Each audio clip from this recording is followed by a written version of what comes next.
ரமேஷ். இவர் மாவட்ட தலைவராக இருந்திருக்கார், மாவட்ட பொதுச் செயலாளராக இருந்திருக்கார். பல்வேறு பொறுப்புகளில் கட்சிக்கு பணியாற்றியிருப்பார்.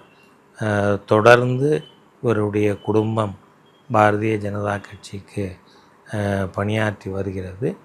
இவருடைய சகோதரர் ஆர்எஸ்எஸ் பிளாஸ்ட் பொழுது தங்களுடைய இன்னுயிர் ஈந்ததன் மூலம் இவருடைய குடும்பமே பாரதிய ஜனதா கட்சிக்காக செயலாற்றுகின்ற குடும்பம். எனவே திரு ரமேஷுக்கு தாமரை சின்னத்திலே வாக்களிப்பதன் மூலம் நீங்கள் அந்த பகுதி இது இந்துக்களின் உணர்வுபூர்வமான ஒரு பகுதி அப்படிங்கிறத நாம் நிரூபிப்பதற்கு ஏதுவாக அமையும். எனவே தாமரை சின்னத்தில் வாக்களிக்க வேண்டும் என்று நான் கேட்டுக்கொள்கிறேன்.